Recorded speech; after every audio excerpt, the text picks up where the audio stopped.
반대로 참 예수님. 네, 반갑습니다. 네, 오늘은 생명을 살리는 말씀이라는 주제로 강의를 하도록 하겠습니다. 우리 인간이 살아가면서 말처럼 중요한 게 없는 것 같아요. 이 식구들도 말이 통해야지 식구 같아요. 말이 안 통하면은 서로 남편하고 아내하고 말이 안 통하면은 서로 투명 인간처럼 지내게 돼 있어요. 사회도 말이 통해야 돼. 사회가 말이 안 통하면은 그 사회는 독재로 가는 거예요. 그래서 요즘 뭐 정치하는 분들이 입만 열면 소통이라는 말을 참 많이 하죠. 그게 좀 말이 좀 어려운데 말이 통하자 그 얘기죠.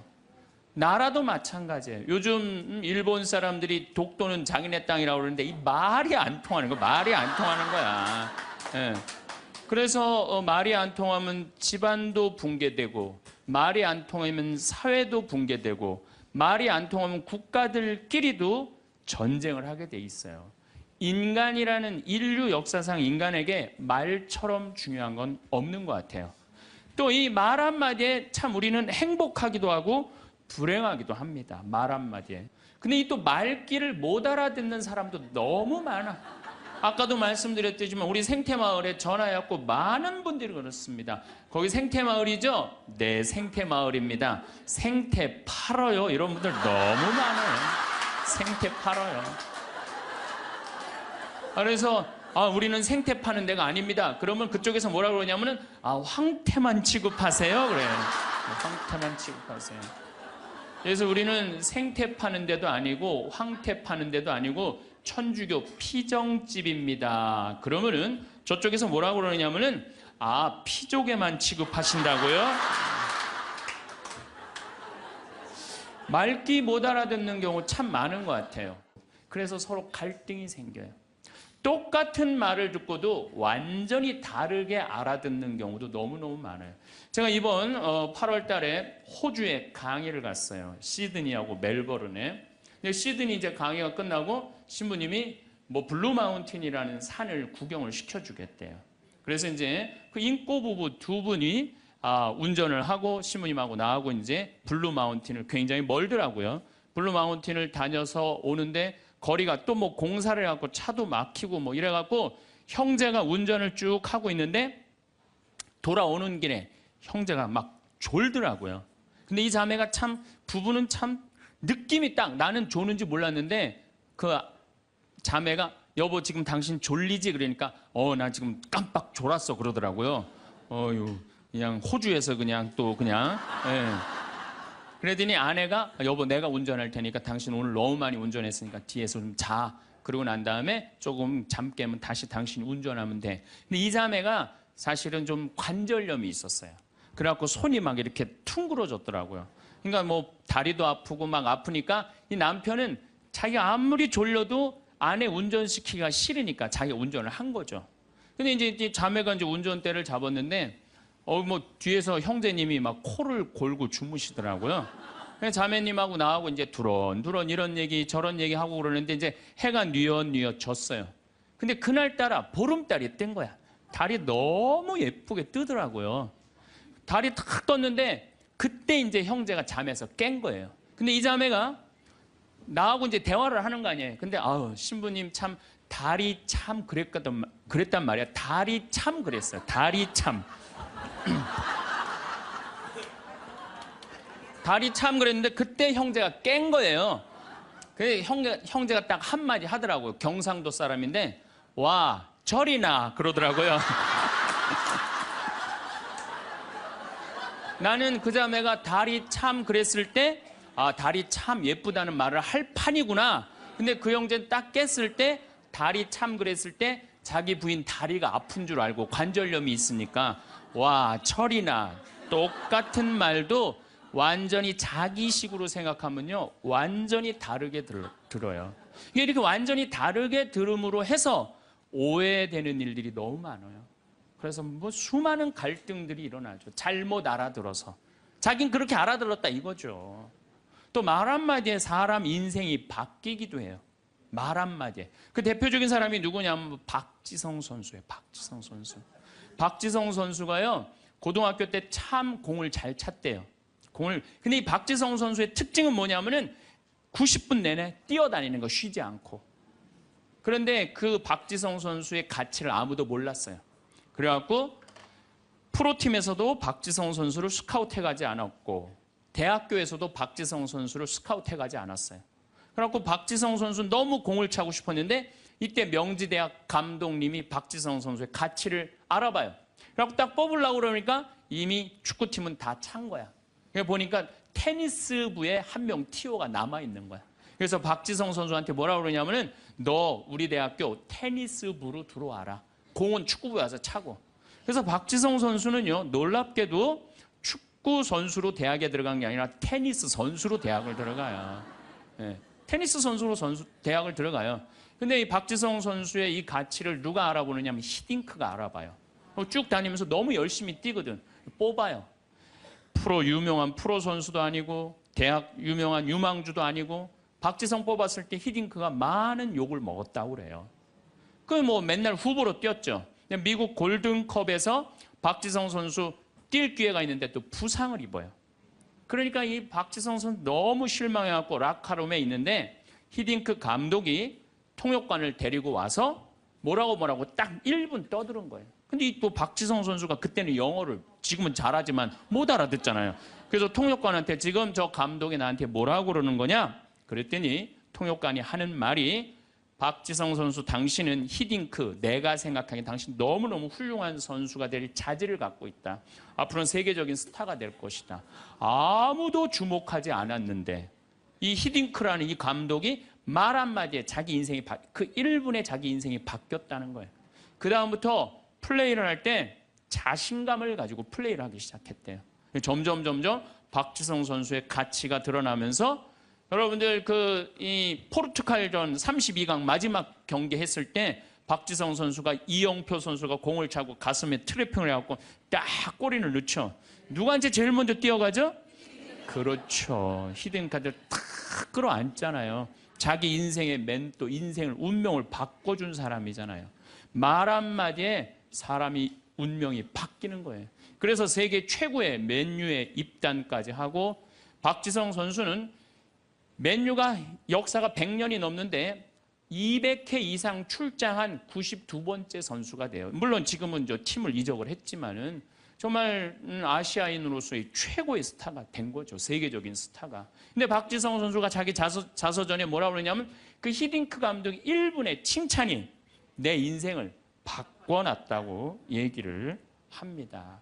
그래서 우리가 말이라는 것처럼 중요한 게 없는 것 같아요. 근데 말에는 등급이 있어요. 말에는 등급이 있어요. 말에는 생명을 살리는 말씀을 하는 사람이 있어요. 말씀을. 또 좋은 열매를 맺는 말씨를 뿌리는 사람이 있어요. 또 입만 열면 상대방 기분 나쁘게 하는 말투를 던지는 사람이 있어요. 여러분들 마르틴 루터 킹 목사라고 아시죠? 예. 이분이 유명한 연설을 해요. I have a dream이라는 유명한 연설을 해요. 근데 그 연설 중에 한 구절이 참 제 마음에 와닿는 구절이 있어요. 나는 꿈이 있습니다. 나는 사람이 피부색으로 평가받지 않고 그 사람의 인격에 의해서 평가받는 세상이 오는 그런 꿈을 꾸고 그런 꿈이 있습니다. 이런 설교를 해요. 흑인이 1960년대 투표권도 없었던 그 사람들인데 지금은 어떻게 됐어요? 미국의 오바마 대통령이 탄생을 했잖아요.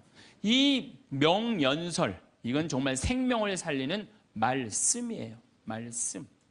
또 내가 천주교 신자야. 내가 사는 게 너무 힘들어. 그냥 사랑도 안 되고 사업도 안 되고 그냥 자식도 안 되고 다 안 돼. 죽어야 되겠다. 내가 이제 이렇게 사느니 차라리 죽는 게 낫다.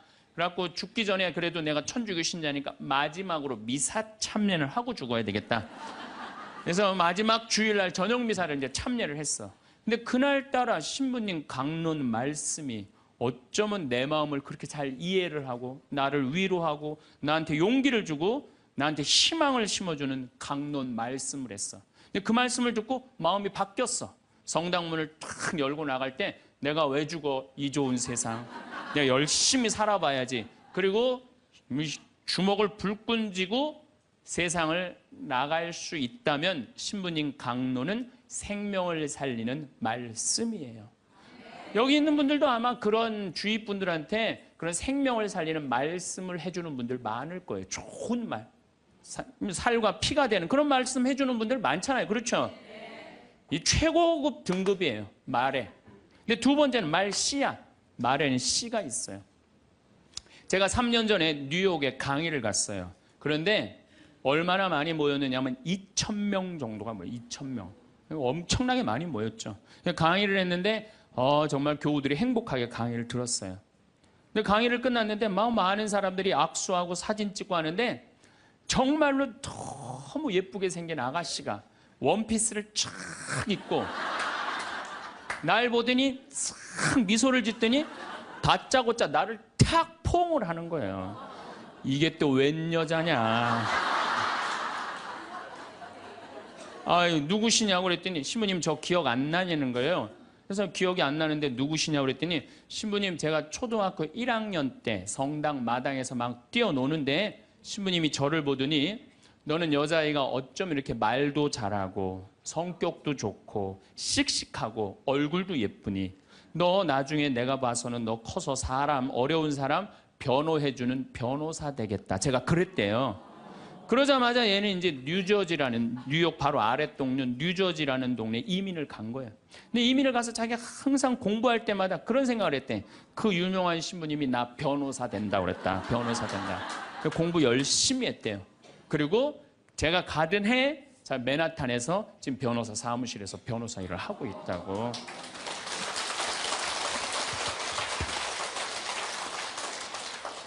내가 무심결에 뿌린 씨인데 15년 후에 변호사라는 열매가 맺어지더라고요.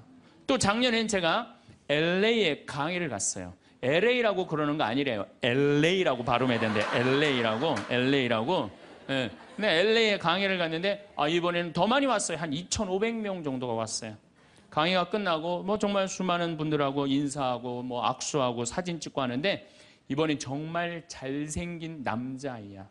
잘생긴 남자아이가 나한테 오더니 인사를 하는 거예요. 신부님 감사하다는 거예요. 그래서 뭐가 감사하냐고. 신부님 제가 평택 비전동 본당에 있을 때 제가 초등학교였는데 신부님 그때 내 손가락을 보더니 너는 남자의 손가락이 이렇게 섬세한 걸로 봐서 너 나중에 커서 사람 살리는 수술외과 의사가 될 것 같다. 제가 그랬대요. 그러자마자 얘는 이제 LA로 이민을 간 거예요. LA로 이민을 간 거예요. 그래서 공부할 때 항상 손가락을 보고 그런 생각을 했대요. 이 손이 사람을 살리는 손이 된다. 공부 열심히 했대요. 그리고 자기는 지금 UCLA 의대 수술외과 집도의라고 감사하다고 신부님 덕에 내가 이렇게 좋은 의사가 돼서. 그래서 좀 깜짝 놀랐어요. 난 그렇게 말했던 기억이 안 나는데 우리가 어린아이한테 무심코 뿌린 씨가요. 그게 인생을 결정짓는 경우가 참 많아요. 근데 이 말투가 있어. 애를 보고 애들이 얼마나 사랑스럽고 귀해요. 근데 애를 보고 핸대는 소리가 엄마 아빠한테 핸대는 소리가 장군감이나 이러면 얼마나 좋아. 얘 견종 많이 들겠다. 이 말투를 던지는 분들 참 많아요. 기분 나쁘게 말투 던지는 분들. 성당에도 보면은 입만 열면 기분 나쁜 말 하는 분들 계시죠? 아니 신부님이 강론 때 하느님 만나러 오는 건 축제다. 그러니까 주일날 옷 이쁘게 입고 와라. 깨끗한 옷 입고 와라. 가끔 그런 말 하잖아요. 그래서 나도 정말로 예쁜 옷을 입고 가야지. 그래갖고 예쁜 옷을 입고 성당에 왔어. 근데 딱 자매 하나가 한다는 소리가 누굴 또 홀리려고 여시같이 입고 왔어. 꼭 그렇게 말하는 사람들이 있어요. 그렇죠? 기둥뿌리 뽑았냐? 뭐 개 탔냐? 뭐 이래갖고 아주 상처를 주는 분들이 있어요. 입만 열면은 상대방 무시하고 가슴에 아픈 거를 이렇게 심어주는 분들이 참 많습니다. 말에는요, 가는 말이 고와야 오는 말이 고와요. 한 10년 만에 한 60에 헤어졌는데 70에 만났어. 내 친구가 한다는 소리가 야, 너 10년 동안 안 보는 동안 팍상 늙었다. 그러면은 이쪽에서 팍상 늙었다고 말 들은 이 사람은 그 너 10년 동안 안 보는 동안 팔싹 늙었다. 그런 친구한테 뭐라고 그럴 것 같아요? 너도 만만치 않아. 가는 말이 고와야 오는 말이 고운 거예요. 그런데 10년 만에 만났어. 어우, 너 10년 동안 안 보는 사이 뭐 이렇게 나이 하나도 안 먹었어. 어쩜 이렇게 고우니 너는? 그럼 이쪽에서는 또 뭐라 그럴 것 같아요? 너도 참 곱게 늙어간다 얘. 가는 말이 고와야지 오는 말이에요. 근데 우리는 말투가 너무 많아요. 이 말투를 누구끼리 제일 험하게 하느냐? 부부끼리 제일 험하게, 부부끼리. 어떤 부부가 길을 가다가 남편이 저길 보니까 길을 건너는데 이제 어떤 젊은 여자가 서울 나와 보니까 정말 난 평창에서 생전 그런 거 구경 못 하는데 아가씨들이 정말 쭉쭉 빵빵 반바지 입으면 그냥 다리도 어쩜 저렇게 미끈해. 그냥 미니스커트를 입은 아가씨 허벅지 구경하느냐고 트럭 지나가는 걸 못 봐요. 이 남자가 부부가 가는데 트럭이 딱 급브레이크를 딱 잡은 거예요. 트럭 기사가 창문을 열더니 야 이놈의 새끼야 눈 어디다 뜨고 다니냐. 너 지금 저 여자 보느냐고 차 지나가는 거 못 봤잖아. 너 치면은 내 팔자 망친다. 내 팔자만 망치는 게 아니라 너 병신 되면 네 마누라 네 자식 고생한다. 그 여자한테 한눈 팔면 너 인생 망치는 거다. 욕을 5분 동안 바가지로 하는 거야. 그랬더니 5분 딱 지나더니 창문을 인생 똑바로 살라고 그러고 창문을 닫고 갔어요. 남편은 하도 벙쪄 있어서 그렇게 쳐다보고 있는데 아내가 툭툭 치면서 여보 당신 저 트럭 기사랑 친해? 아니 나 처음 보는 사람이야. 그랬더니 아내가 한다는 소리가 그런데 어쩜 그렇게 당신에 대해서 정확하게 알고 있어?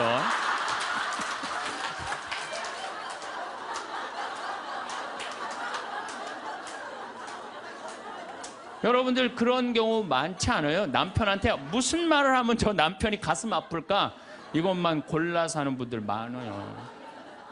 반대로 우리 형제님들, 제가 언젠가도 이런 강의 때 말씀을 드렸는데 형제님들, 내가 가정방문 다니고 초청 받으러 가면은요 참 살림 잘 사는 자매들 많아요. 가보면 집이 어쩜 그렇게 깨끗해. 음식도 깔끔하게 하고 그냥 딱 치마 입고 그냥 드레스 입고 딱 음식 준비하면 너무너무 이쁘고 참 부럽더라고요. 그래서 내가 한마디에 형제한테 형제님 다 이렇게 살림 잘하는 부인 같이 살아서 너무너무 행복하시겠어요? 그럼 많은 경우 형제님이 이렇게 물어봐요. 신부님 우리 마누라 마음에 드세요? 너무 마음에 들어요. 그럼 뭐라 그래? 신부님 데리고 가세요 그냥.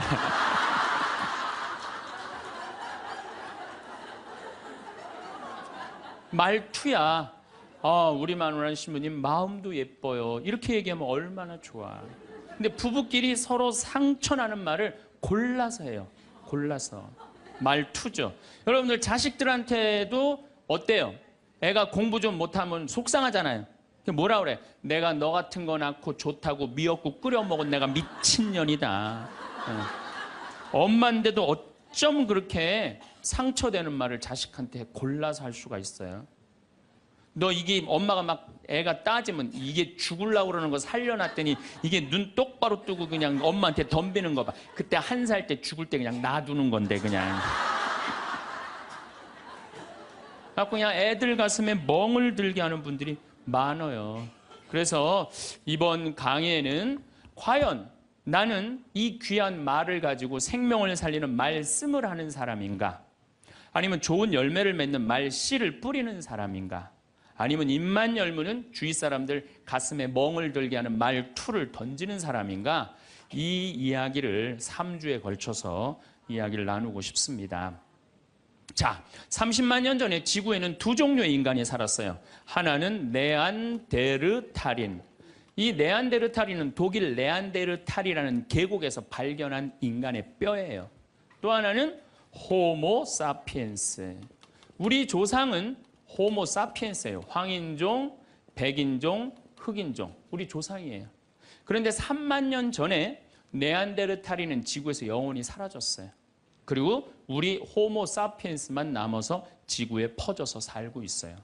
그런데 놀랍게도 네안데르탈인 뼈를 보니까 뼈가 우리 호모 사피엔스보다 훨씬 굵어요.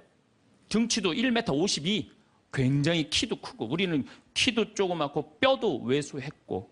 그래서 현대 과학으로 컴퓨터 시뮬레이션을 해봤어요.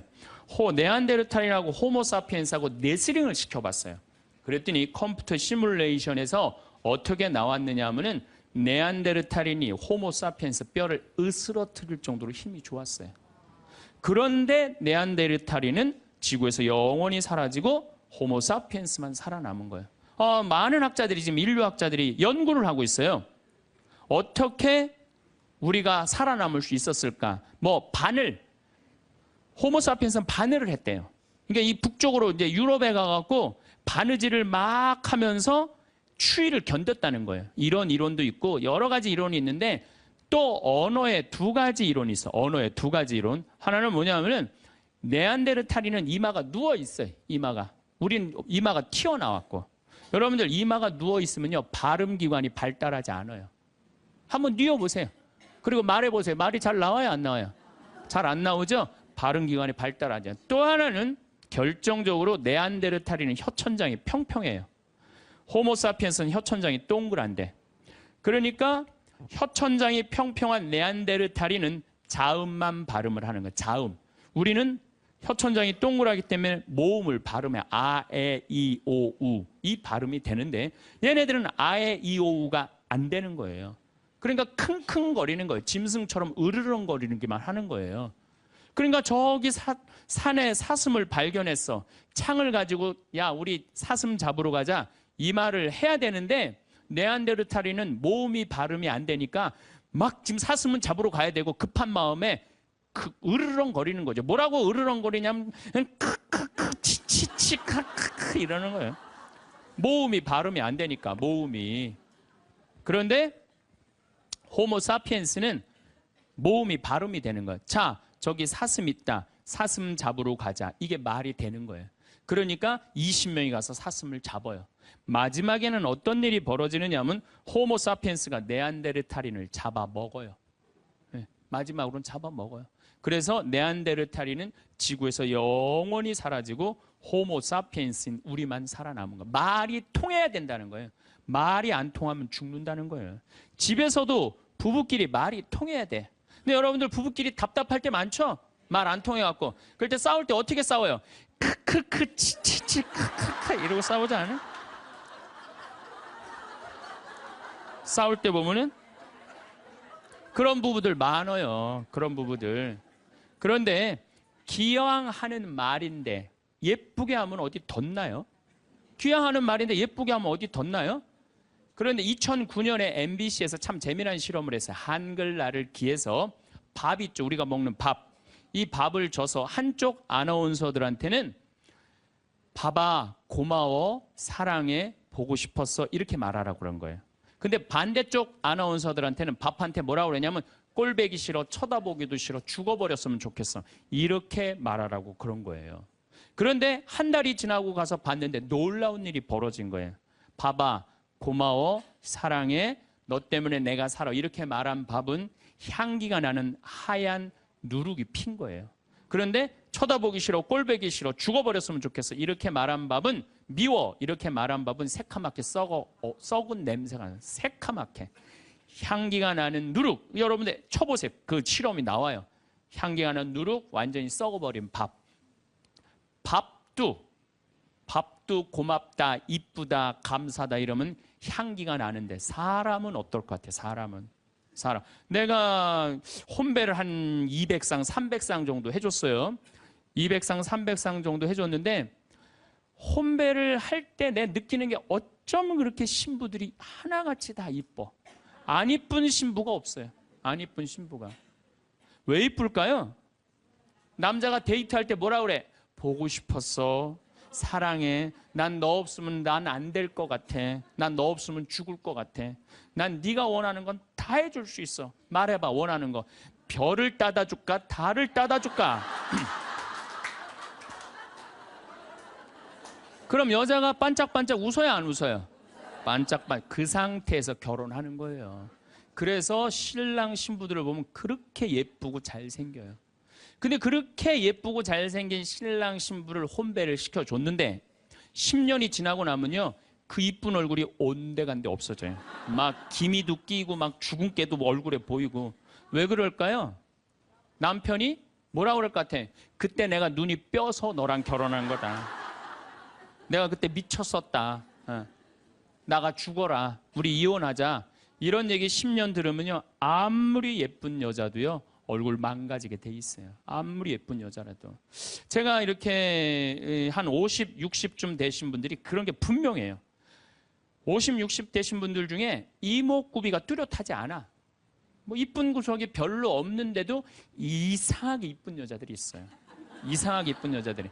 그런 여자들은 어떤 여자들일까요? 남편이 당신 어쩜 가면 갈수록 어쩜 더 이뻐져. 우리 색시가 세상에서 난 제일 이뻐. 당신 사랑해. 고마워. 이런 얘기 20년 들으면은요. 이목구비가 뚜렷하지 않아도요. 이상하게 이뻐져요. 그런데 쌍꺼풀도 분명하고 코도 오똑하고 입술도 도톰한데 50, 60 되신 분들 중에 무섭게 생긴 분들이 계세요. 이목구비가 뚜렷한데도 무섭게 생긴 분들이 계세요. 그런 분들은 왜 그럴까요? 서로 죽이자, 죽자, 뭐 살자, 뭐 이렇게 말하고 20년 동안 싸운 사람은요. 아무리 예쁜 얼굴이라도 망가지게 돼 있어요.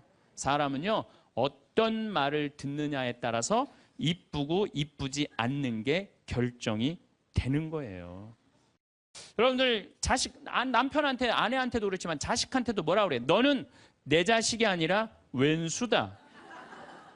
나가 되져라. 이런 썩을 놈.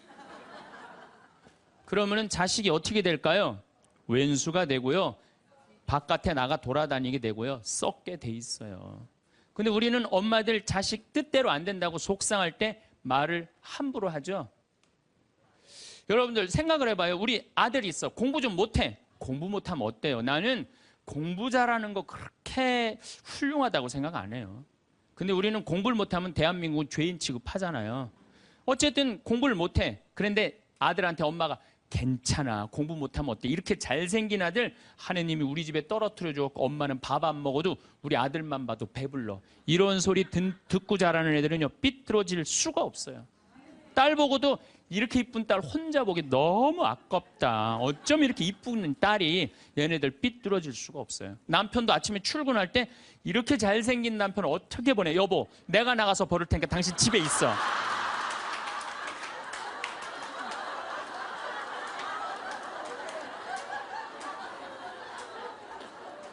이러면은요, 남자가 돈 벌러 나갈 때 어깨 당당하게 피고 나가요.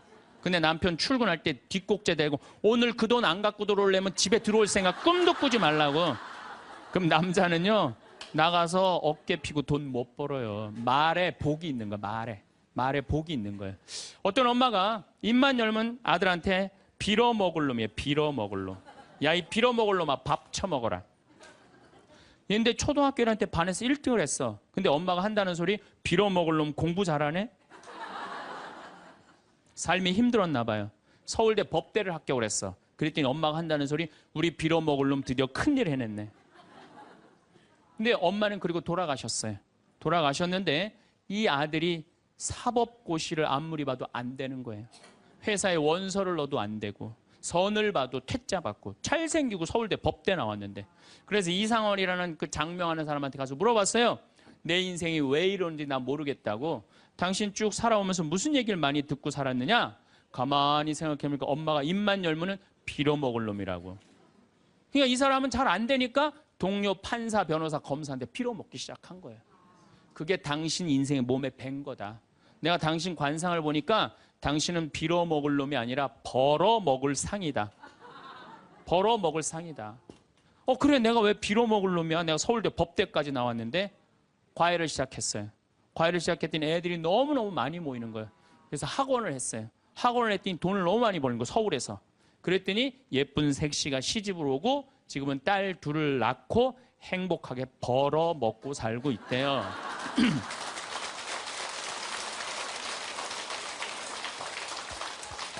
말 한마디에요. 사람 운명이 갈리는 거예요. 말 한마디에.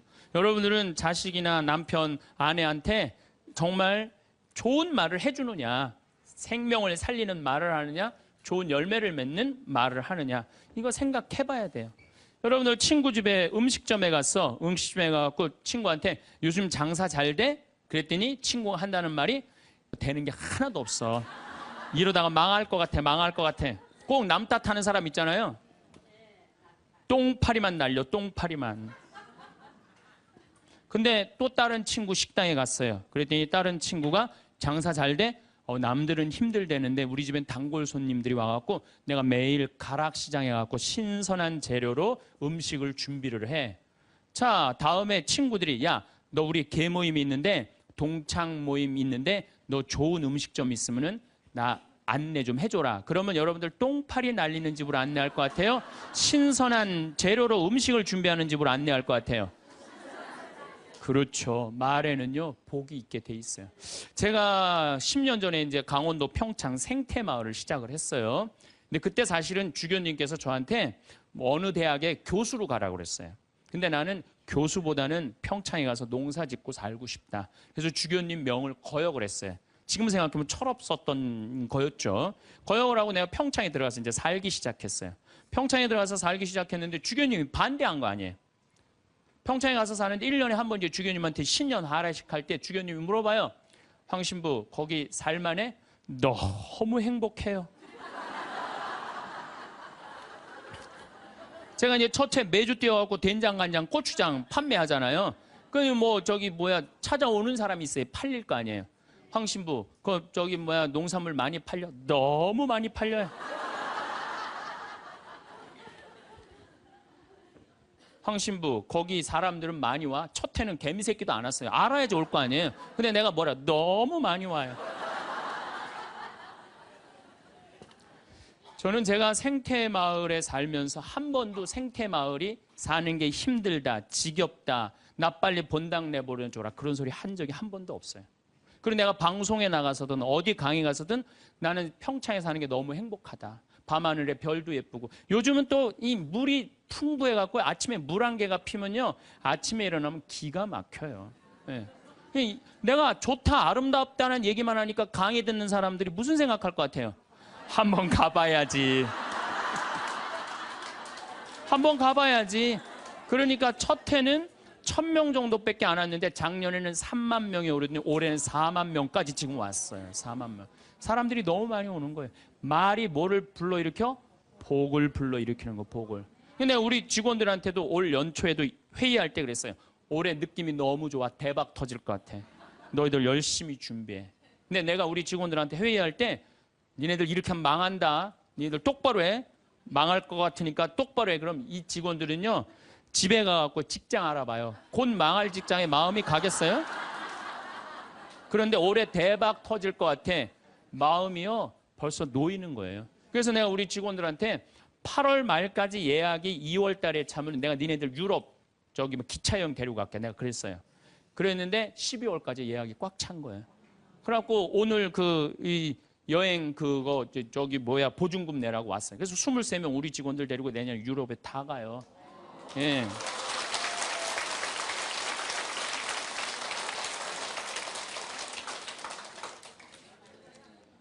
제 신조는 그달에 번 건 그달에 다 쓰자. 이게 제 신조예요. 예. 올해 번 거는 올해 다 쓰자. 이게 내 신조예요. 그러니까 내가 행복하다, 많이 온다, 많이 판매된다. 이렇게 말하니까 우리 생태마을이 즐겁고 행복하고 사람이 어제도 250명 다녀왔어. 내일도 또 250명 오고 매일 그냥 내가 외부 강의 나오지 않는 한 안에는 꽉꽉 차는 거예요. 말이 복을 불러일으키는 거야. 말이. 귀향하는 말인데 좋은 말, 행복한 말을 해야 되지 않아요?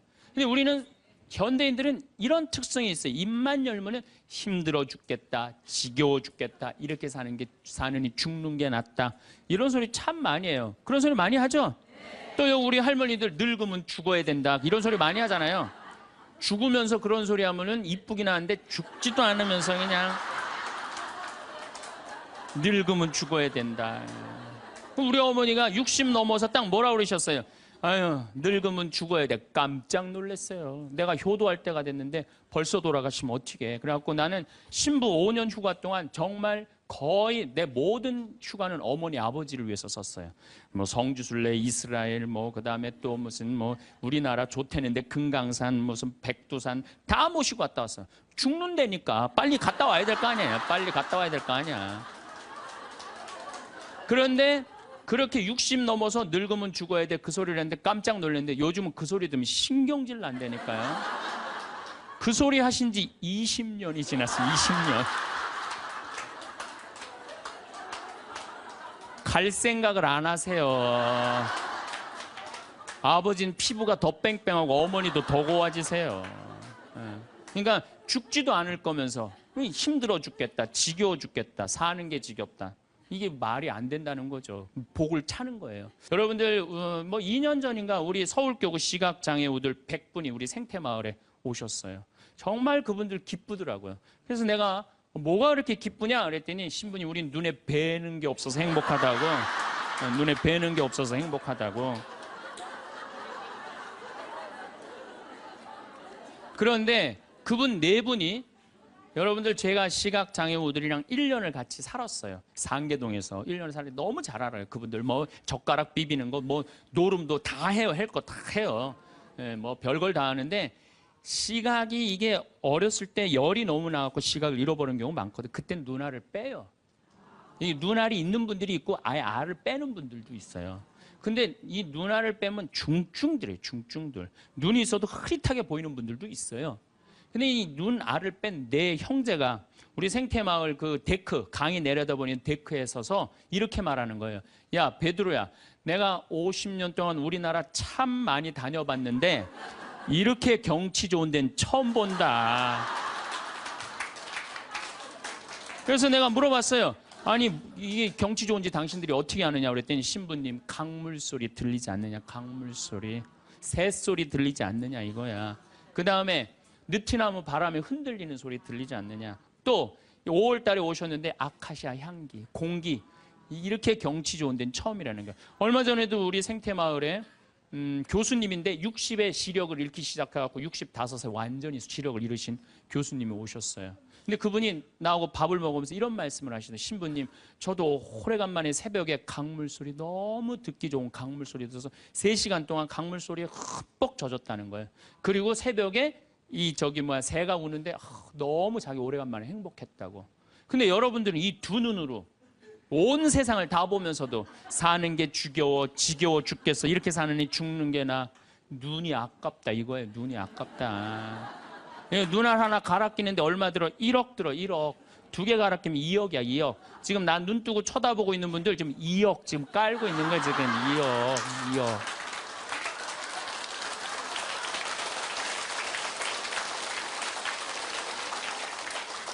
심장 하나 갈아 끼는데 5천, 간 갈아 끼는데 7천, 신장 갈아 끼는데 3천이에요. 그럼 이거 3억 5천이에요. 3억 5천.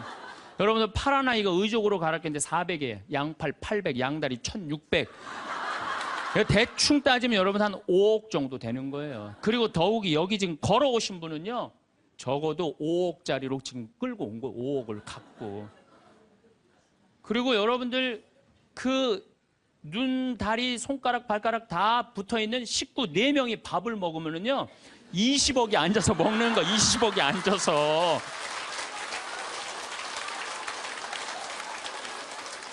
아니, 20억이 앉아서 먹으면서 사는 게 지겹다, 이렇게 사는 게 죽는 게 낫다. 하느님이 주신 축복을 날리는 거예요, 날리는 거예요. 밥 먹을 때 재산이 없으면 어때요? 출세 안 하면 어때요? 앉아서 뭐라 그러면서 먹어. 우리 20억 밥 먹자. 얼마나 행복해. 여러분들이 사는 게 괴로운 게 뭐냐 하면은, 욕심이 너무 많아서 그래. 그래서 입에서 나오는 게 지겹고 불만만 나오는 거야. 사는 게 힘들면은 좋은 소리가 안 나오잖아요. 욕심이 많으면 사는 게 힘들어져요. 사는 게 힘들어서 욕심이 생기는 게 아니라 욕심이 많아서 사는 게 힘들어집니다. 여러분들 욕심만 안 피면요, 우리 인생 괴롭지 않아요. 그러니까 괴로운 사람들은 입만 열면 힘들다 그래. 여러분들 가수 윤한기 씨 알죠? 이 윤한기 씨가 사실은 아버지가 미 8군에 노래하던 분이에요. 어머니는 무용수였어요. 그런데 아버지가 마약을 하시다가 나중에 폐결핵으로 돌아가세요. 어머니는 무용수 따라다니는데 허리가 잘못돼갖고 또 돌아가세요. 천하에 누구만 남느냐면 윤복희, 윤한기 둘만 남는 거예요. 부모는 일찍 돌아가시고. 그렇게 윤한기 씨 자서전을 읽어보면 너무 배가 고파갖고 해병대 지원해서 갔다는 거 아니에요. 그렇게 힘들고 고통스러웠던 윤한기 씨는 행복하지 않았어요. 행복하지 않았던 윤한기 씨는 노래를 불러도 행복한 노래 안 불렀어요. 내가 왜 이럴까 오지 않을 사람을 어디선가 웃으면서 와줄 것만 같은데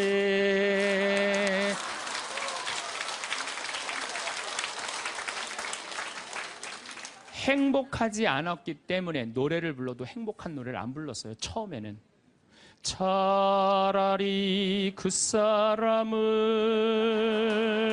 만나지 않았던들 이 고통 이 괴로움 나에겐 없을걸.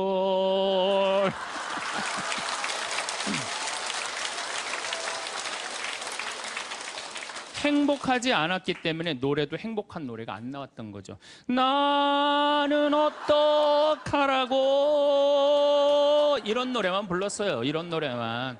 예. 너무합니다. 이것도 김수희 씨가 불렀지만 곡은 윤한기 씨가 쓴 거예요. 전부 행복한 곡이 하나도 없었어요. 근데 76년에 윤한기 씨는 하나님을 믿기 시작해요. 76년에 하나님을 믿기 시작해요. 그러면서 삶이 바뀌기 시작해요.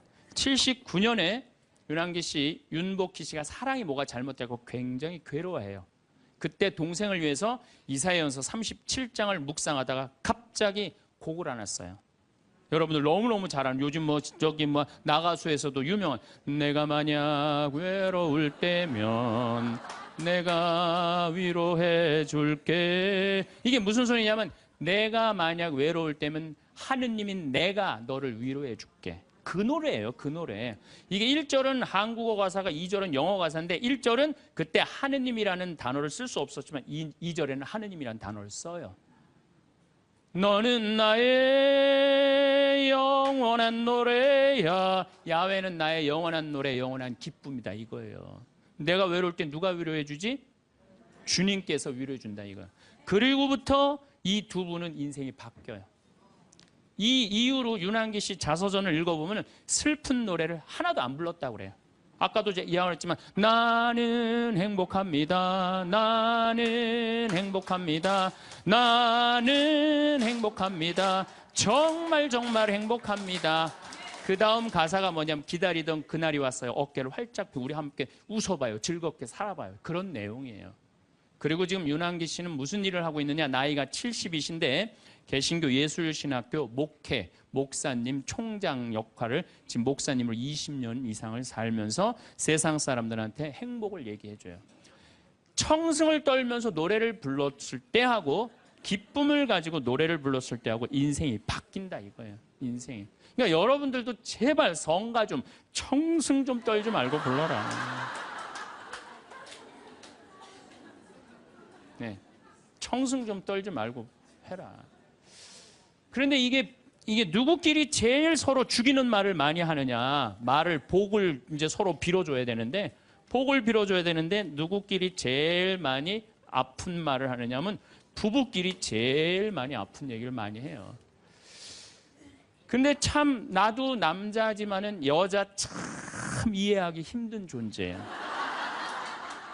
여자 이상하고 요상하고 괴상하고 아주 복잡하고, 나만 그런 줄 알았더니 스티븐스 호킹스 박사라고 있어요. 스티븐스 호킹스 박사. 이 사람이 나이가 71인데 작년에 뭐라고 그랬냐면은 자기는 140억 년 전에 우주에서 벌어진 일도 다 아는데 자기는 아직도 여자의 95%를 이해를 못 하겠다고 그래요.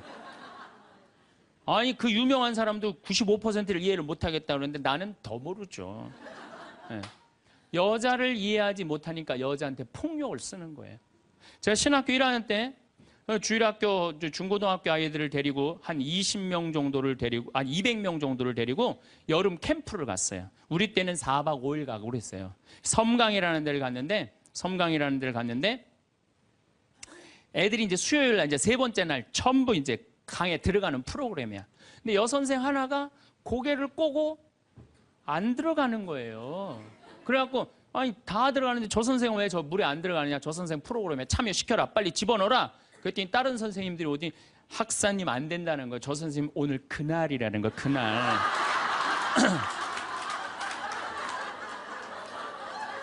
근데 내가 신학교 1학년이 그날이 뭔지 어떻게 알아요? 그래서 내가 물어봤어요. 그날이 뭔데? 아, 학사님 오늘 저 선생님 그날이 안 된다니. 오늘 물에 들어가는 날이지 그날이 뭔데? 그랬더니 어떤 지혜로운 엄마 선생님이 나를 한 군데로 데려가더니 학사님, 여자는 한 달에 한 번 매직이 있다는 거예요. 그래서 내가 매직이 뭔데요? 근데 그 엄마 선생님 정말 지혜로웠던 것 같아요. 그 엄마 선생님이 학사님, 이 여자는 한 달에 한 번 생리를 하는데 그때 피가 나오기 때문에 물에 들어가면 안 된다는 거예요. 나는 그거 처음 알은 거예요. 처음 알은 거 그때. 그냥 내가 여자에 대해서 모르니까 여자한테 뭐를 하느냐 하면 폭력을 쓰는 거예요. 폭력을. 근데 이런 일들이 집안에서 수도 없이 일어나요. 남자는 여자를 이해하지 못해서 폭력을 쓰고 여자는 남자를 이해하지 못해서 폭력을 쓰고 그래서 서로 답답하다고 싸울 때 보면 크크크 치치치 크크크 이러고 싸워요.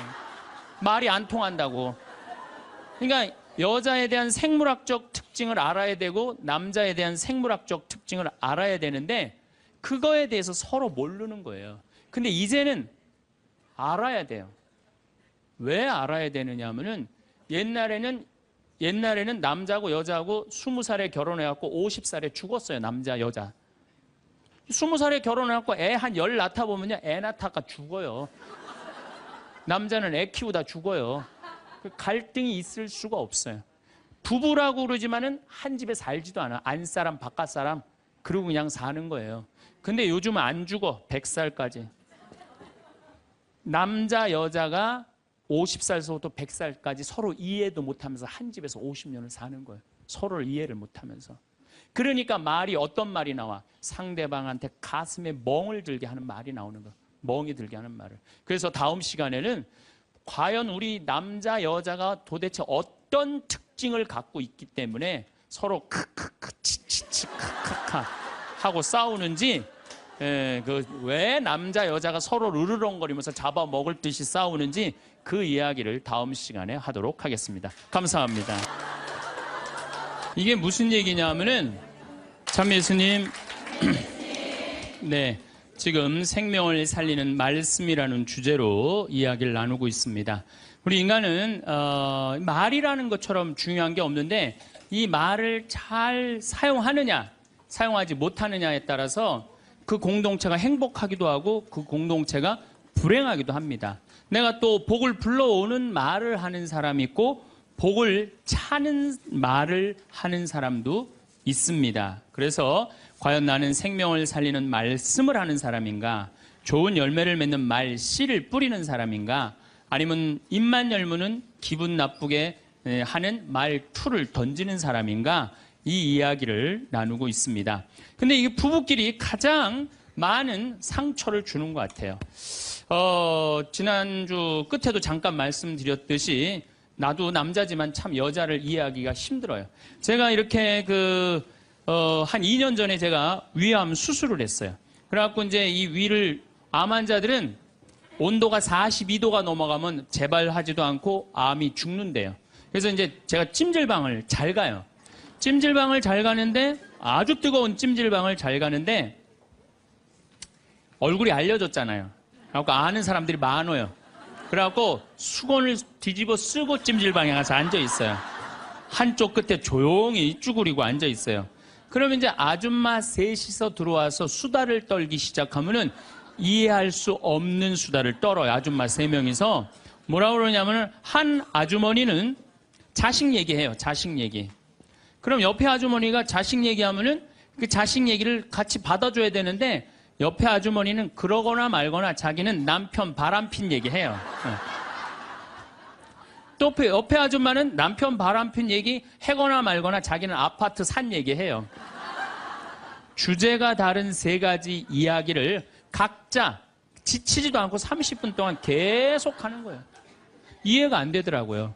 우리 남자들은 정치 얘기를 지금 하고 있는데 아내가 여보 우리 애가 자꾸 속을 썩여 그러면 남자 신경질 부려요. 여보 나 지금 정치 얘기하고 있잖아 지금. 정치 얘기 끝나면은 그 다음에 자식 얘기해. 남자는 한 번에 한 가지 주제만 얘기를 해요. 근데 여자는 동시에 3가지 얘기를 동시에 하는 거야. 기분도 안 나빠하면서 계속 얘기하는 거예요. 기분도 안 나빠하면서. 나는 왜 그런가? 근데 요즘 공부를 해보니까 이해가 되더라고요. 여자는 언어를 관장하는 뇌가 좌뇌에도 있고 우뇌에도 있대요. 머릿속에 말이 꽉 차 있는 거야. 말이 꽉 차 있으니까 말을 해야 돼. 그런데 말은 하긴 해야 되는데 또 들어야 되잖아. 근데 말을 하면서도 귀는 동시에 2가지를 구분해서 들을 수 있대요. 이게 무슨 얘기냐면은 한 아주머니는 자식 얘기 자기는 입으로 하면서 귀로는 남편 얘기도 듣고 아파트 얘기도 듣는 거야. 무시하는 게 아니야. 그냥 자기 각자 얘기하면서 상대방 얘기도 다 듣는 게 여자예요. 남자는 언어를 관장하는 뇌가 좌뇌 뒤에만 있어요. 좌뇌 뒤에. 그래갖고 남자들이 교통사고가 나갖고 좌뇌를 다치잖아요. 그러면은요 언어 상실이 온대요. 근데 여자가 교통사고 나갖고 좌뇌를 다치잖아요. 좌뇌를 다쳐도 전혀 말하는데 지장이 없대요. 아직도 우뇌가 남아 있어서. 그리고 이런 이 부부가 남자하고 여자하고 부부싸움을 하잖아요. 그럼 남자는 또 흥분을 하면 그나마 좌뇌 뒤에 언어를 관장하는 뇌 기능이 없어져 버린대. 흥분하면. 그러니까 아내가 여보 당신 뭐 시집 와갖고 나 손에 물 안 묻히게 해준다 그랬더니 당신 나 얼마나 고생시켰어. 뭐 결혼기념일을 챙겨줬어. 생일을 챙겨줬어. 우리 친정엄마를 챙겨줬어. 나 여행을 보내줬어. 막 따지면은 남편들이 대꾸를 해야 되는데 이게 어디 있는 줄 알아야지. 대꾸를 어디 있는 줄 알아야지. 그래갖고 대부분의 남자들의 반응이 어떠냐면 그거 30분 동안 계속 하다가 끝나는 거예요. 여자는 그냥 좌뇌에 있는 거 쏟아내고 우뇌에 있는 거 쏟아내고 막 30분 동안 그냥 있는 대로 공격을 하고 난 다음에 여자는 할 얘기 다 했어요. 그 남자가 그게 시끄러. 그리고 여자는 자기 하고 싶은 얘기 다 하면은요 원도 한도 없어요. 부엌에 가갖고 아무 일도 없다는 듯이 설거지해요.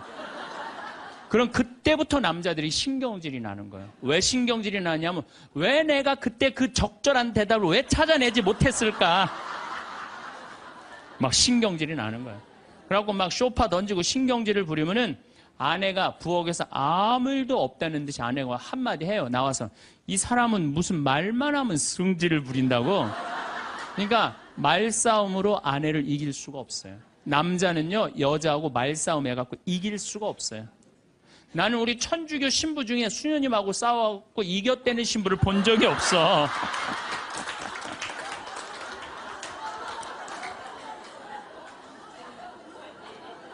말싸움으로 여자를 이길 수가 없어요. 말싸움으로. 하느님이 창조할 때 남자한테는 너는 하루에 10,000마디만 해라. 10,000마디만 해라. 창조할 때 그렇게 창조하신 거예요. 10,000마디만 하라고. 여자는 하루에 너는 25,000마디 해라. 25,000마디 해라. 그러니까 하느님이 10,000마디만 하라고 창조한 남자는 출근해갖고 직장에 가면 10,000마디 해요. 이 말 저 말 하면은 벌써 10,000마디 끝나. 집에 들어오면 더 이상 말할 수가 없어. 아니 하느님이 10,000마디만 하라고 그래서 10,000마디만 하고 들어온 거야. 집에 들어와서는 더 이상 할 얘기가 없는 거예요. 할 의무 끝냈어. 근데 우리 여기 있는 자매님들도 남편 출근하고 애들 학교 가도 혼자 있으면서도 10,000마디 해요. 멸치 대가리 따면서 너는 어디서 잡혀서 우리 집에 왔니? 꽁치 다듬으면서 너도 어디서 잡혀서 왔니? 그리고 막 테레비 보면서도 테레비하고도 얘기해요. 그냥 테레비하고도 얘기해요. 막 테레비하고도 얘기하고 그렇게 10,000마디 해요. 10,000마디 하고 저녁에 이제 몇 마디가 남았냐면 15,000마디가 남은 거야. 이 15,000마디를 누구하고 하고 싶으냐면 남편하고 하고 싶은 남편. 그래갖고 저녁 차려주고 남편한테 여보 그 옆집 여자 말이야. 오늘 저녁에 같이 저녁 찬거리를 사러 시장에 나갔는데 그 여자는 김치찌개 거리를 돼지고기 한 근만 사면 되는데 5근이나 사고 정신 나간 여자야. 그러니까 그냥 살림이 그 모양이지. 이랬는데 남자는 이미 더 이상 말하기 귀찮은 거예요. 그래서 남편이 한마디 해요. 쓸데없는 소리 하지 말고 부엌에 가서 국이나 더 떠오라고. 그럼 여자는 미치는 거예요. 아직도 15,000마디가 남아있는데 국 떠오라고 그러면 미치는 거예요. 근데 저도 이 말에 저도 동감을 해요. 왜냐하면 저는 10,000마디만 하게 창조된 인간이잖아요. 그런데 나는 이렇게 강의를 하면 10만 마디를 해요. 10만 마디. 10만 마디라니까 사실은 난 사제관에 우리 생태마을에서 강의하고 사제관에 딱 밥 먹으러 저녁에 내려가잖아요. 한마디도 하기 싫어요. 한마디. 근데 우리 밥 해주는 자매님이 밥하고 난 다음에 뭐 이런저런 얘기할 거 아니에요. 뭐 개도 내가 5마리 키우니까 개 얘기도 하고 뭐 어쩌면 대꾸하기가 싫은 거예요. 그래서 한동안 대꾸를 안 했어요. 대꾸를 안 하니까 굉장히 기분이 나쁘잖아요. 신부님이 대꾸를 안 하니까 안 되겠더라고요. 그래서 하루는 불러서 내가 얘기를 했어요. 남자는 하루에 10,000마디만 하게 창조됐는데 내가 10만 마디를 한다. 그래서 나는 정말 대꾸하기가 싫다. 한마디도 하기 싫다. 그냥 밥만 먹고 싶다. 나한테 앞으로 말 시키지 말아라. 제가 얘기를 했어요. 얘기를 했는데도 그래도 우리 자매님도 여자인지라 말을 하잖아요. 그럼 막 말을 하는데 내가 얘기했는데 말하니까 신경질을 나잖아요. 내가 인상을 딱 쓰면은 자매님이 한마디예요. 신부님 대꾸하라는 게 아니야. 그냥 나 떠드는 거니까 그냥 밥만 먹으라는 거야.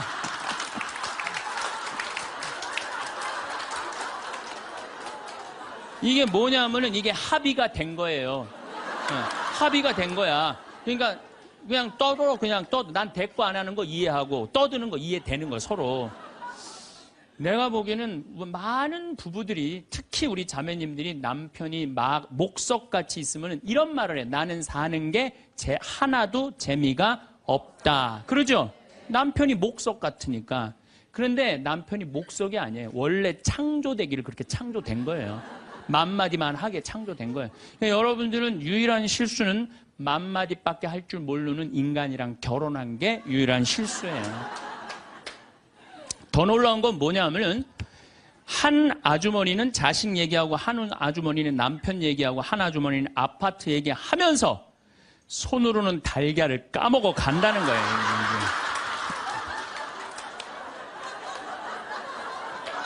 아, 이 뭐 대단하지 않아요? 달걀.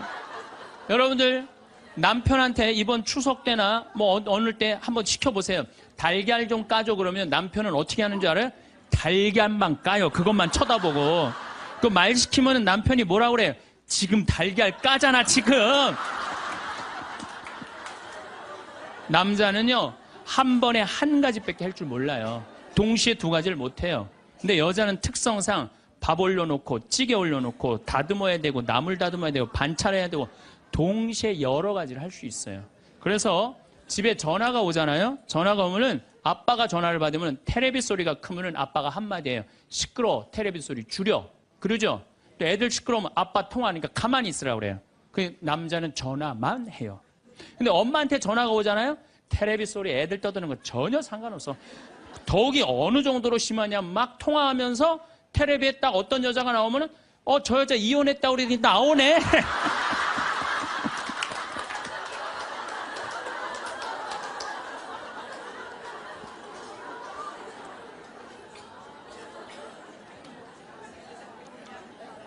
이게 무슨 얘기냐면은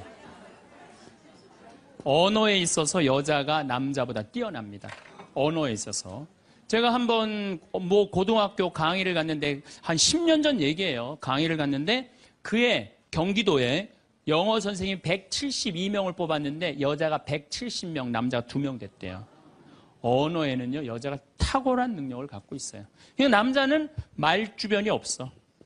말주변이 없게 돼 있어요. 근데 문제는 언어만 뛰어난 게 아니에요. 여자가 시각도 뛰어나요. 시각도. 우리 눈에는 광수용체가 있어. 빛을 받아들이는 수용체, 짝대기, 사각형 짝대기가 1억 3천만 개가 있어요. 이게 남자, 여자가 다 있어요. 근데 요 1억 3천만 개는 하얀색, 빨간색, 까만색, 파란색만 구분하는 거예요. 남자들은 이 광수용체 1억 3천 거 요것만 있어요. 남자들은 색깔 구분을 4가지만 해요. 남자는 회색도 하얀색, 베이지색도 하얀색, 하얀색도 하얀색이야. 남자는 분홍색도 빨간색, 주황색도 빨간색, 빨간색도 빨간색이에요. 남자는 색깔 구분을 못해요. 근데 여자들은 원추형 광수용체 700만 개가 더 있어요. 여자가. 그래갖고 이건 온갖 색깔을 구분하는 거예요. 그러니까 나는 아직도 카키색이 무슨 색인지 몰라요. 카키색, 잿빛색, 쥐오리색, 뭐 별색을 다 얘기해, 여자들은. 그런 구분이 다 되는 거예요. 여자들은 생겨 먹은 것 자체가 그렇게 생겨 먹은 거예요. 색깔. 그러니까 4가지 색깔밖에 구분하지 못하는 남자와 온갖 색깔을 구분하는 여자하고 부부야. 그 부부가 옷 사러 나가면 싸울 것 같아, 안 싸울 것 같아? 싸워요. 왜냐하면 남자는 다 그게 그거 같으니까 아무거나 딱 붙잡어. 여보 가자 그러면 아내가 답답해 보이잖아요. 여보, 지금 당신 얼굴 색깔하고 그 옷 색깔하고 맞다고 생각해? 안 어울리잖아. 가만히 있어봐. 그래갖고 이거 들었다 놨다 저것 들었다 놔면은 남편이 신경질이 나는 거. 뭘 저렇게 까다롭게 고르느냐. 아무거나 그냥 입고 가지. 그러니까 남자들하고 여자하고 싸울 수밖에 없어요. 싸울 수밖에 없어요. 그래갖고 옷 사러 나갈 때는 같이 나갔는데 들어오는 시간은 달라요. 이미 남자는 벌써 들어와 있어. 신경질 부리고. 이게 색깔 구분 때문에 그래. 색깔 구분. 그런데 남자들은 옛날에 사냥하던 버릇이 있어서 시각이 터널형 시각을 갖고 있어요. 멀리 사슴을 발견해야 돼. 곰도 발견해야 되고. 그래서 멀리 이렇게 쪼여서 보는 습관이 있어요. 남자들은. 멀리 있는 걸 잘 봐요. 남자들이. 그런데 요즘 남자들이 사냥을 해요, 안 해요? 안 해요. 쪼여 보는 습관은 있는데 사냥을 안 하니까 요걸 남자들이 어디다 쓰냐면 잔치집에 가면은 이쁜 여자가 있으면 그걸 쪼여서 봐요.